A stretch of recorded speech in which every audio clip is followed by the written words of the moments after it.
everyone, this is Song from Boston. I hope you enjoyed our presentation so far. So as we all know that there's not many dual language schools in Ontario and we're not able to change the situation immediately.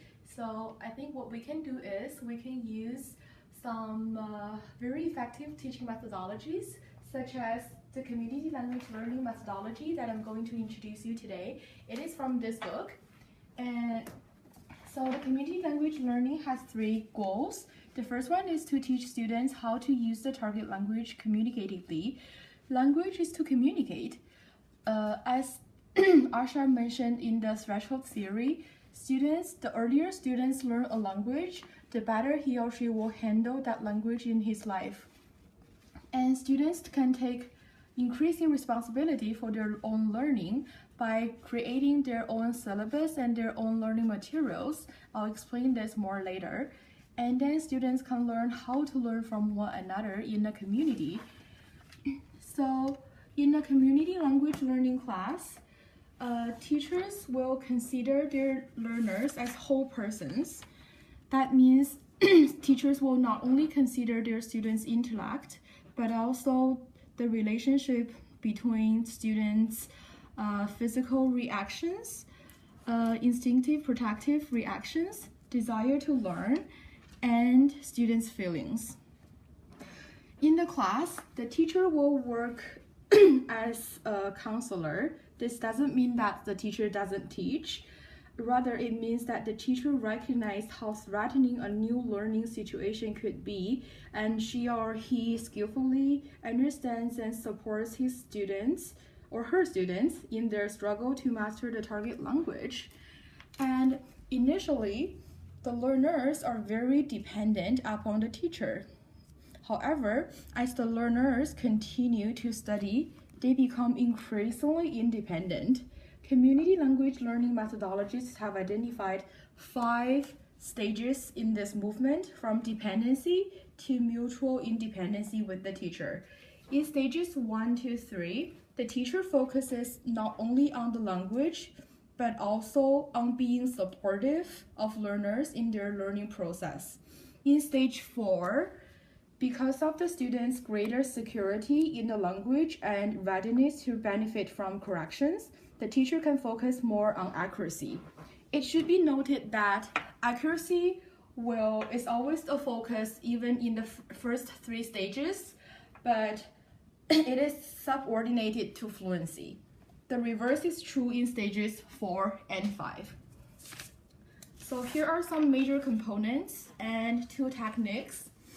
And the first technique is recording student conversation. So in class, students will be asked to have a conversation using as much English, the target language as they can, but they can also use their native language or common language. In a multilingual group with no common language, they can use pictures or gestures.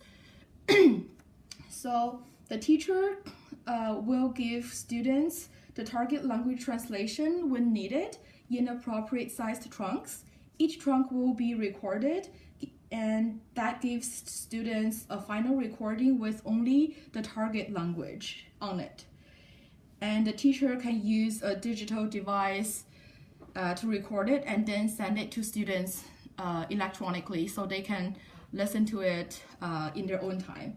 And after a conversation has been recorded, it can be replayed. Since students have a choice in what they want to say in the original conversation, it is easier for them to associate meaning with a particular target language utterance. Like Hope mentioned in the iceberg theory, there's a common understanding between our L1s and L2s. And then don't forget to check their feelings, their learning as whole persons. And then transcription is another technique. So the teacher will transcribe the student's recorded target language conversation, and each student will be given the opportunity to translate his or her utterance, and the teacher will write it down in their native language or draw some pictures. And then the teacher will read the transcriptions maybe 3 times, and student will just listen. This gives the student some quiet time to learn. And then in the human-computer activity, the students the teacher will work as a human computer. The students choose which phrase they want to practice pronouncing. The teacher, following the student's lead, repeats the phrase until the learner is satisfied and stops. If students feel in control, they can take more responsibility for their own learning. And then students will work in groups, creating new sentences. And then the teacher will correct them by repeating correctly the sentence in small groups. So that makes the threatening level reduced and students will feel more comfortable learning. And then students will share in the big group, in the whole class, which build a community and students can learn from each other.